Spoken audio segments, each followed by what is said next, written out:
Hello, and welcome to One-on-One with Robert Doar. I'm your host, Robert Doar, and thanks for tuning in today. As president of the American Enterprise Institute, I have the unique privilege of working with America's greatest policy experts. These scholars focus on policy issues in the fields of education, economics, energy, foreign and defense, and so much more. Subscribe to this podcast for exclusive access to in-depth discussions on the most pressing policy issues. Together, with my guests, we'll challenge political preconceptions, explore innovative ideas, and create, I hope, a freer and safer world.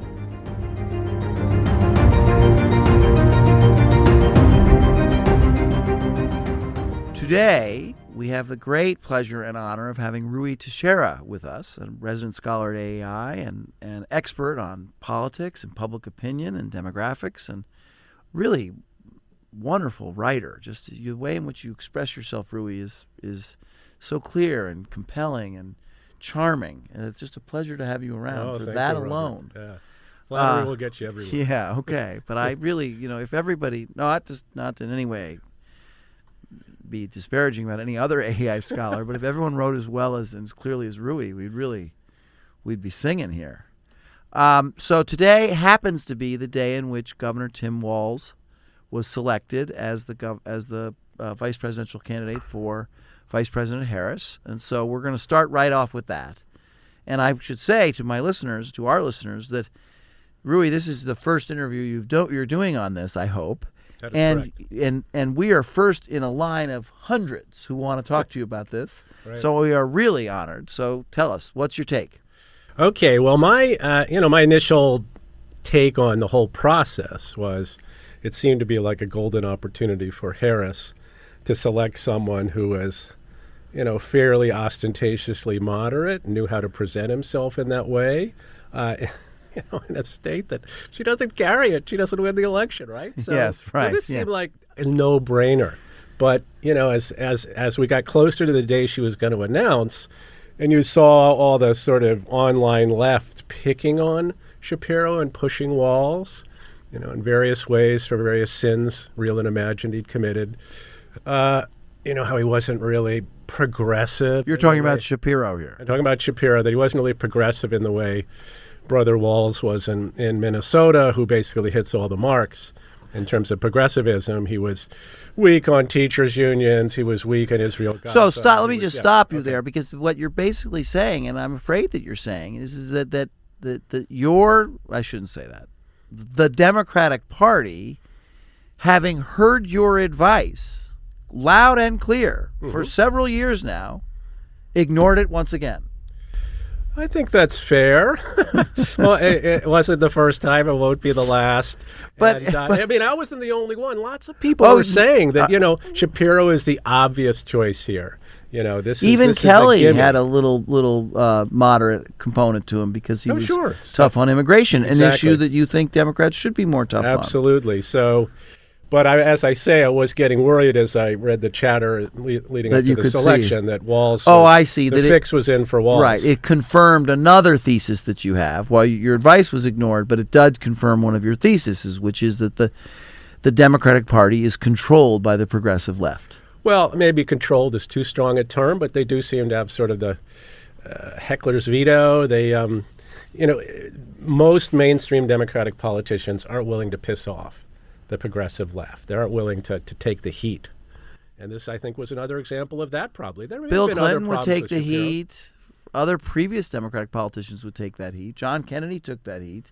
Bill Clinton took the heat. Yes. But she ain't no Bill Clinton. She ain't no Bill Clinton. Well, that's... Or even Barack Obama, really. I was going to mention... wasn't afraid. Yes, I was going to say that. Tick some people off. Yeah. But I think Harris is more of a contemporary, generic, liberalish Democrat who is quite sensitive to how they're viewed in that sector of the party. And his actually existing viewpoints on things are probably pretty close to that. I mean, obviously, we've seen, Robert, in the last couple of weeks, Kamala Harris has happily renounced all her previous left-wing positions. Yes, and lots of things, and it's like she hasn't had to defend it, but she's been perfectly willing to say it. But do we really believe that she's changed her underlying views in a lot of these issues? I've got my doubts, frankly. Yes, I think that's fair, but I also should say that it doesn't matter when a politician says, well, I was against fracking, but now I'm not. It doesn't really matter because that means that she's sort of locked in for her agenda for administration if she should win.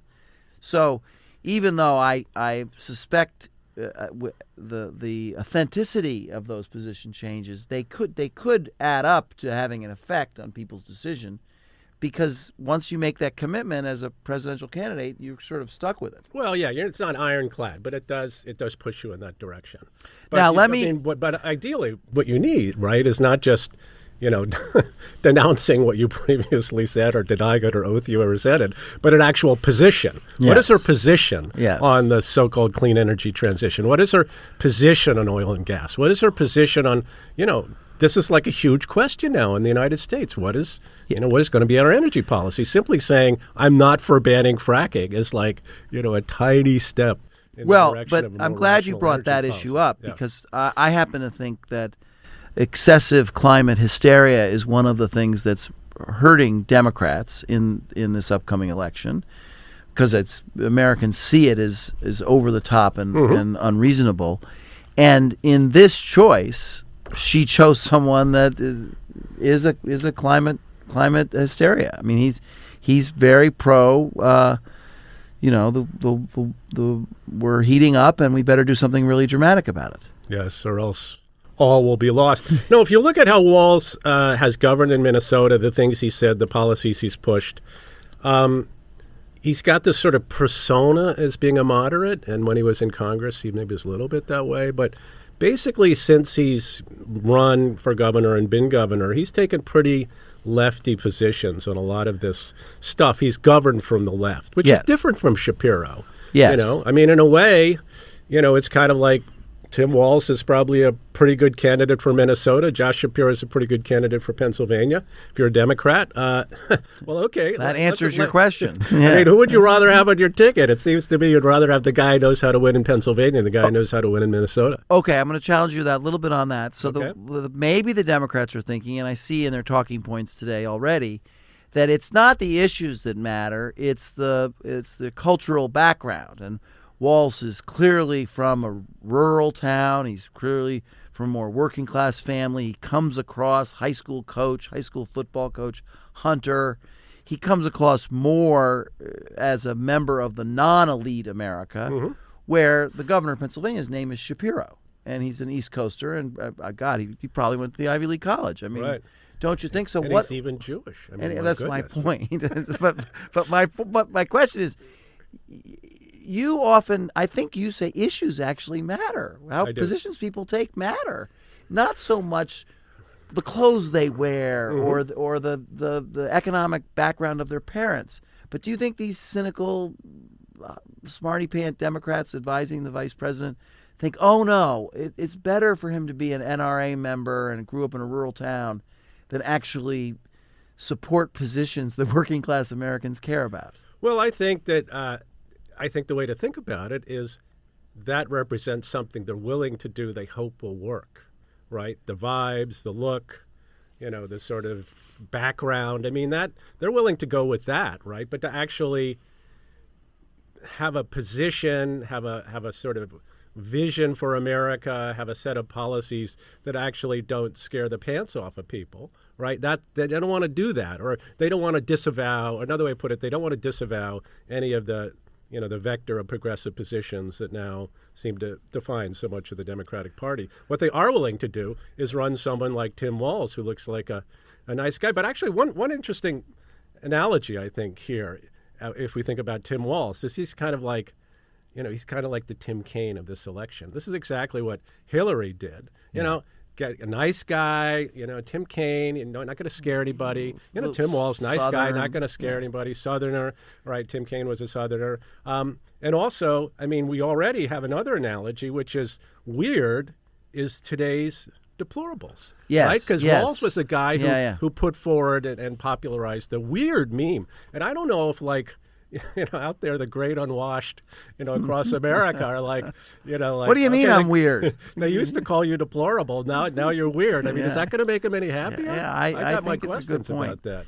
Okay, so now one of the other things that you're famous for is the breakdown of the American electorate by working class versus college educated. And you've written a number of things showing about the ways in which the Democratic Party and the Republican Party have flipped, and the Democrats are relying on the votes of college educated voters, and Republicans are relying on the votes of working class, high school educated but no more voters, and there are more of them. Right. But as you know, in politics, it's not just the amounts, it's the margins. And you do a lot about the margins. And I just want to throw this out to you possibly as something the Democrats are thinking. Okay. That they're actually putting more weight on the possibility that they can gain an even bigger margin among the college-educated voters and not worry so much about regaining what they've lost among working-class voters.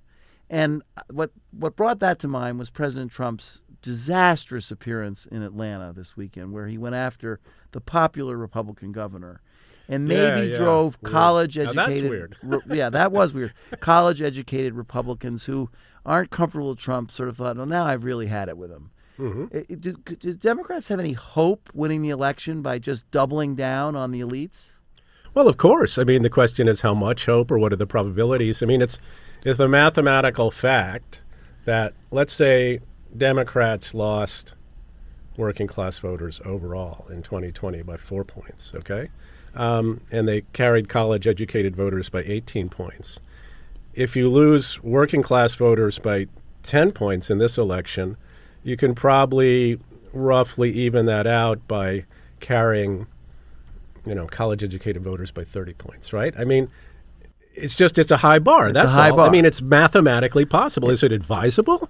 I don't think so, especially when you consider the states likely to be the tipping point states. The key states in this election are much more heavily working class, particularly white working class, than the country as a whole. So I think it's a questionable trade-off.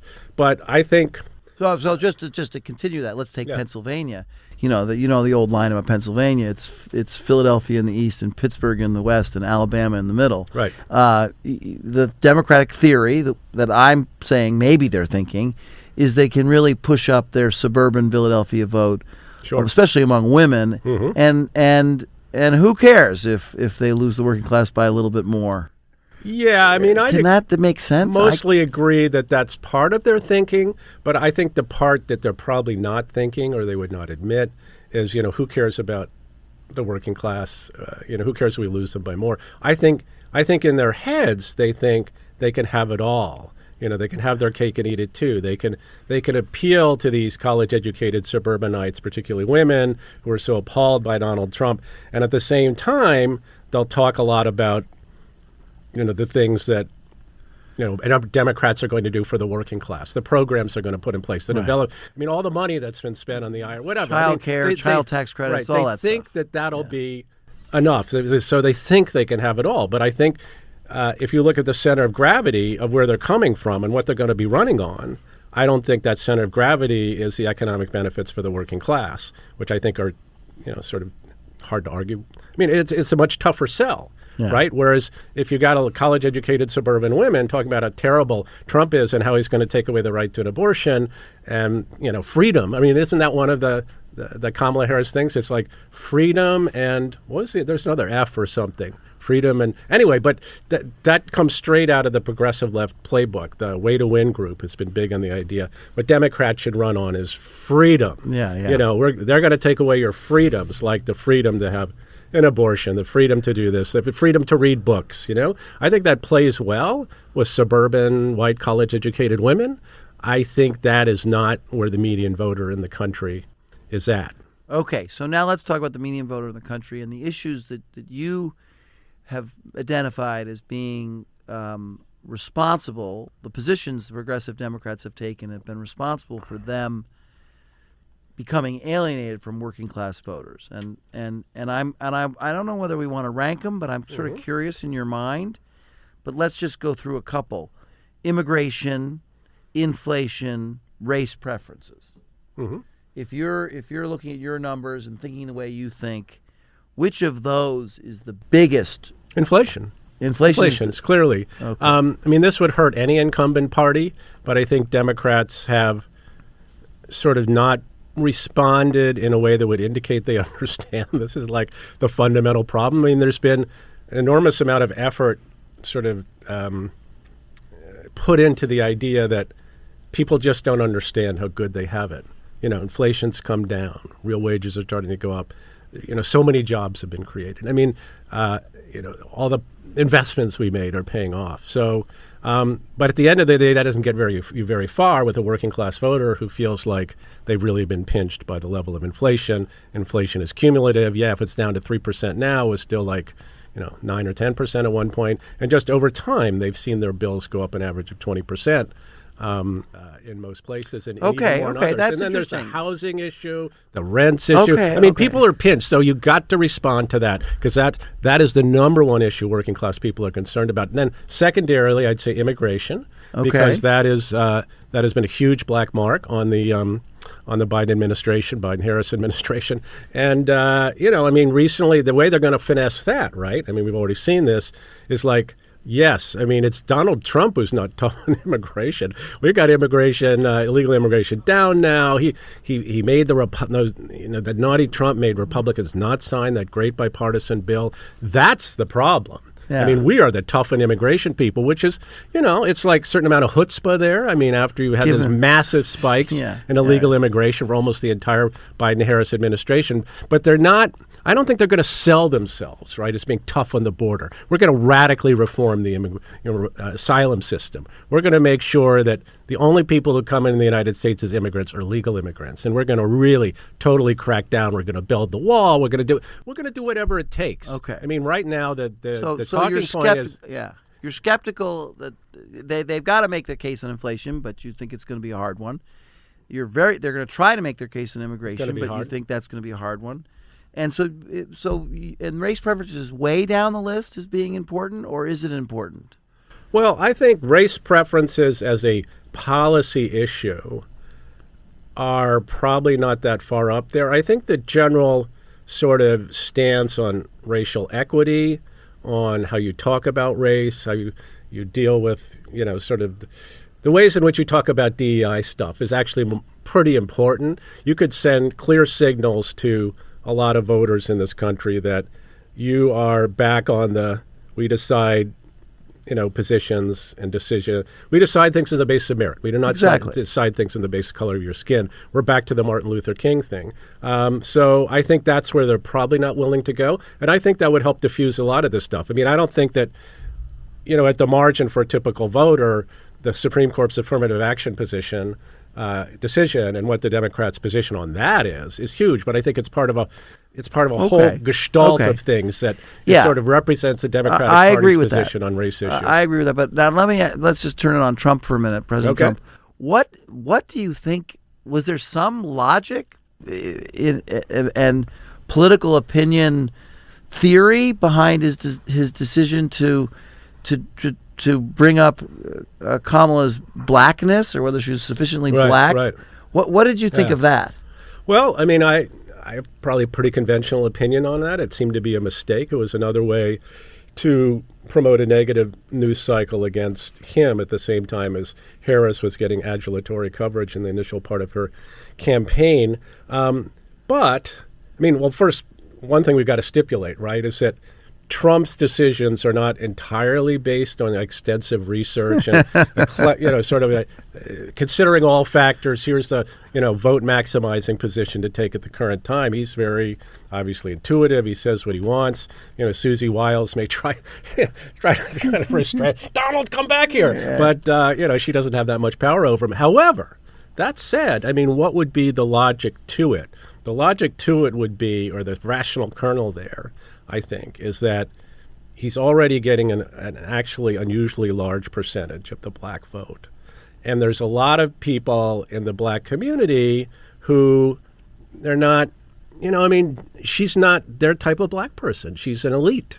And she's Jamaican Indian. I mean, she's different, right? Yes. And she's an opportunist. At one point, she talked about being Indian. Now she talks about being black. So, I mean, obviously, this was just catnip for the mainstream press to just pillory. But I think your point is that the Trump theory of victory included a remarkably high support from minority community, working class minority community, which the polls and you were showing was possible. Yes. Not a majority, but a significant turnout. Right. And when the vice president became the candidate, that was at risk a little bit. And so he wanted to remind his black supporters she's not really black. Right. Is that your theory on that? It's almost less that she's not one of you. Yeah, I mean, you're a working class black person who lives in Milwaukee or Philadelphia or Dallas or whatever. She's pretty different. She's a California politician who started out talking about now she talks about being black. I mean, she's... Yeah, but now from a conservative standpoint, this is the one thing we hate the most. Right, is defining people by their race. That's why we're against identity politics. It's a bad thing. And if he'd asked me, I would have told him not to do it. I'm just saying, but it's just, this is maybe the tiny bit of logic to it, if there is any. Okay. So now let me ask you another question, and I don't think you occasionally bring this up, but I was stunned this week when I was reading the Economist lead editorial about the choice of Vice President Harris as the Democratic candidate, and the topic was, can she win? And there's lots of issues the elite economists can discuss in evaluating her ability to win. And right about 2/3 of the way through the article, they just throw in this sentence. They say, now, one thing she would be wise to do would be to say that she opposed biological men playing in women's sports. And I wondered where your take on that is in relation to where have all the Democrats gone? Well, yeah, no, that would be, again, this isn't a super salient voting issue by itself, but it's the kind of thing that if she did say it, it would be a signal that she's a different kind of Democrat. She's willing to tell the progressive left to stick it on some of this stuff that's really unpopular. And it is unpopular. Yeah. I mean, all the data show people don't really buy this shtick about how someone who says they're a woman can participate in women's sports because, well, they say they're a woman. Most people say, what are you talking about? Yeah. So, I mean, I think if she said that, it would get, it'd sort of burnish or, sort of bring up the, an image I think she wants to have. I'm a common sense moderate Democrat. Why can't she do that? What's the matter with these people?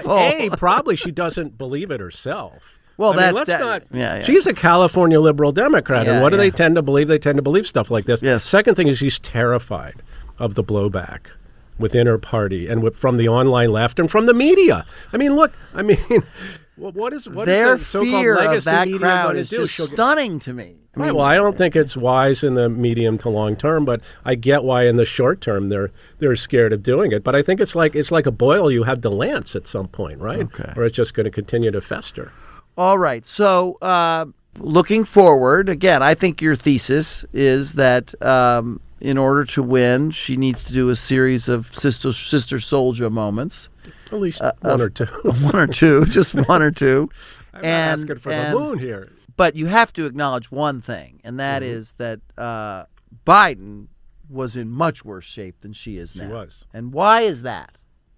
Well, I mean, not only was he saddled with all the things people didn't like about his own administration, he, people didn't like the fact he was so old, and he appeared to be getting older by the minute. I mean, he was really maximizing the damage that a Democrat candidate was going to have in this election. I mean, he'd completely blown through whatever incumbent advantage there was, so it's now all disadvantage. So yeah, one thing it did though is, I mean, this is really an interesting test of the theory. Was a problem with Biden simply that he was too old, and all the stuff about how people didn't like and how the economy worked and all these other issues, really not that important. The problem was people thought he was too old. So we now have an experiment. Now we have a much younger candidate who's obviously haler and heartier. Right. And we'll see if, she can escape the gravitational pull of all the things people didn't like about the Biden administration. Yeah. It will. Does Trump have a ceiling? Well, that's debated. He probably has, I would say this is, if Biden had stayed in and appeared to continue to fall apart, like in public, right? I mean, maybe his ceiling would have been, getting close to landslide territory. Yeah. I mean, geez, if a Republican takes 53% of the two-party vote, it would be a wipeout. So, but I think at this point his ceiling is probably lower than that. But, Nate Silver's estimate and other estimates are similar that at this point a Democrat really needs to win the popular vote by about 2.5%. Yes, I was going to ask you about that. Vote. So, his ceiling may be not too far. I mean, his ceiling might be tying in the popular vote, but that would actually be pretty good, or winning it by a point, right? Yeah. So let's. But already he's blowing by his previous. So let's just repeat that. Yeah. The smart pollsters who you follow very closely say that in order for the Democrats to win the Electoral College, they need to win the popular vote 52-48. Yeah, something like that. It's a two-party vote. So if we watch that, yeah, I mean it's close. If we watch, so that's something for us to watch in the polling data. If Harris gets up by more than 52 or 53, it looks like they're doing well. But if it's still like 51.5, 48.5, just to be clear. Okay, so okay. But if Harris always remains tied or a little bit ahead, even, but not enough ahead, right, Trump's ahead. One would think that. However, I mean, right now Nate Silver has, again, these polling averages, they all do it different ways. In the last day or two, he's had her up by close to 3 points, 2.5 to 3 points. And so he actually has shifted his needle toward, Harris being favored to actually win, i.e. win the Electoral College.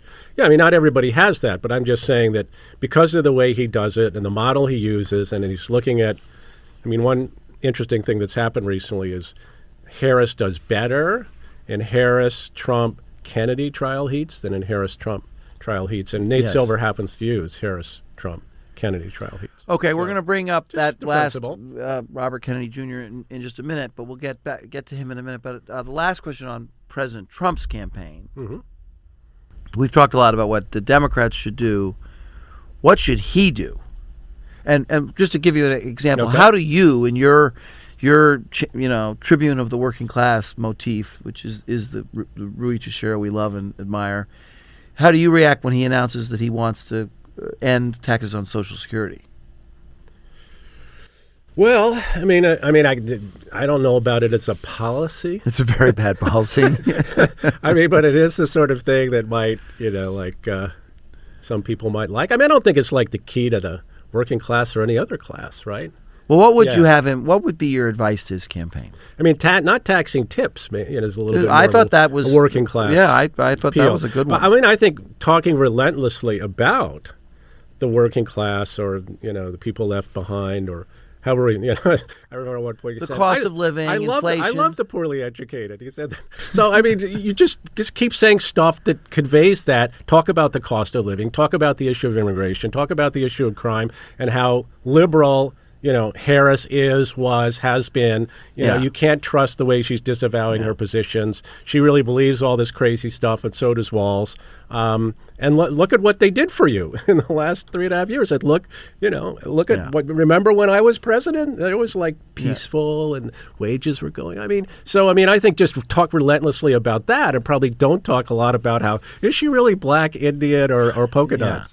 Or she's a DEI hire, or picking fights with the popular governor, of Georgia, governors of swing states. Yeah. Not a good idea in my opinion. So I think it's just discipline, right? That's what people said about Trump's campaign prior to the convention. He was getting remarkably disciplined. He showed discipline in the debate. For the first 30 minutes of his speech, he was pretty disciplined in terms of conveying a different kind of Trump that would be more attractive to some swing voters. But then the last part of his speech, he went off in a different direction. And at the time, I didn't think, well, the speech itself isn't that important. But what if it's a harbinger of future lack of discipline? And it turned out it was. He's been kind of all over the place, and he hasn't really found his center. They should have been prepared. He should have been prepared. Vance should have been prepared for the way in which the whole Harris candidacy was going to be treated, how that news cycle was going to go, and how they were going to treat certain kinds of reactions from the Trump-Vance ticket on that. They kind of walked right into it. Okay, but now since you brought up Senator Vance, you have we've talked about your advice for Vice President Harris, and she didn't take it. Mm-hmm. But is Vance an example of Donald Trump taking your advice, doubling down on the travails and concerns of the white working class? Well, you could make that argument. I mean, he certainly has that populist stance. He's got the background, he's got the story, and I think he really cares about this stuff. Whatever you think about his policies, he is a guy who is genuinely concerned about the fate of the working class in this country and is perfectly happy to talk about it. Now, was that the vice presidential candidate he needed to talk about that stuff? I mean, he can talk about a lot himself. He might have been better off selecting a vice presidential candidate who would shore up some of his weaknesses, which is probably not among the white working class in the Midwest. Okay. Though, again, I mean, I think at the time he picked him, he thought that he could take a pick that was more sort of in line with his general philosophy, a bit more of a risk. But I think it still could work for him in that sense. It's sort of really walking into the working class approach, focus, and so on of his campaign. And, someday people will get tired of talking about childless cat ladies, I think. Yes. And just, there's nothing you can do. They did good Oppo research. They came up with something that was like, just bound to push the buttons of the media in this country and annoy a lot of people. And by God, it did. So, but you got to go back to the basics. And I think Vance is an able defender of sort of the Trumpian working class populist approach. He's very smart. And so we'll see. Okay, so but Robert Trump's Kennedy, biggest problem is Trump, not Vance. So the Robert Kennedy campaign is disintegrating in circling the drain even as we speak. But in the end, your prediction, will it be good or bad for which candidate? Gosh, I don't know. I mean, if it actually completely collapses, it's sort of mini collapse. It looks like it's benefited the Democrat because some people came off the fence who were going third party and said, well, I'd really prefer Harris over Trump. But who knows what those dead enders are like who are still with Kennedy? Are they more pro-Trump than pro-Democrat or pro-Harris? We don't know.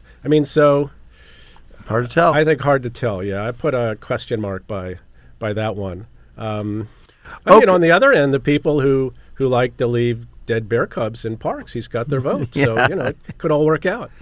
Okay, so let's turn to a better reflection on the Kennedy family, which is his father. And you have been an observer and written about Robert Kennedy, former Attorney General, former Senator from New York. Mm-hmm.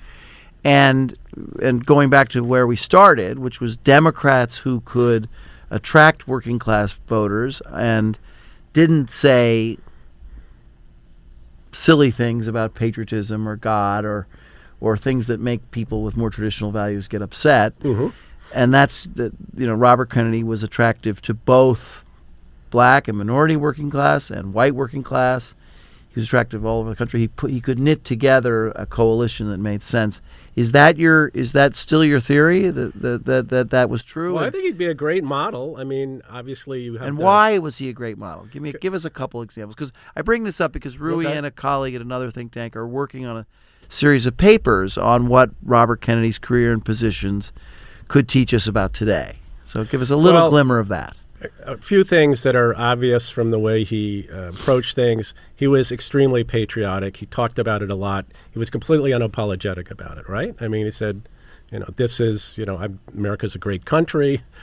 And now, of course, there's a significant amount of people in the Democratic Party who say, not such a great country. We were, born in slavery, marinated in racism. We wiped out the Native Americans. It's mostly been, sinning from beginning to end. So he was not that way. He was unabashedly patriotic. He was unabashedly tough on crime. He was willing to use the phrase law and order. And this is what normie voters want. They hate crime. Yes. They think criminals belong in jail and crazy stuff like that. Right? So Kennedy was not afraid to say those things which were totally in the wheelhouse of both white working class and black working class people, because they don't like criminals either. So that willingness to say things that were just what normal, common sense working class people believe, and to be unabashed about that. He believed in people who worked hard and played by the rules. He wasn't a big fan of welfare. So on and so forth. This is great stuff. He went to church. He went to church. He was religious. So, and he obviously wouldn't dream of making fun in any kind of way with people with traditional values in general. people. Right. And he conveyed that, and he made it was partly what he believed, but he made an effort to do that.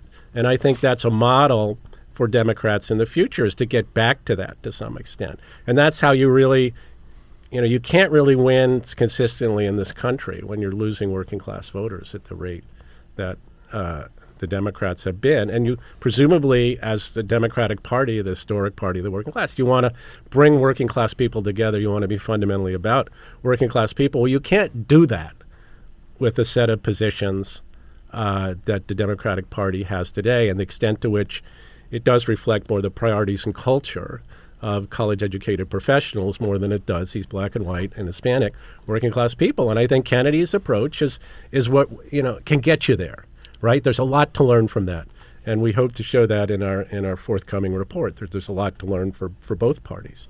Okay, well, that's something to look forward to for another edition of One-on-One with Robert Doar. And for now, we'll stop it there. Rui Teixeira, thank you very much. We'll see you next time. Thanks for having me.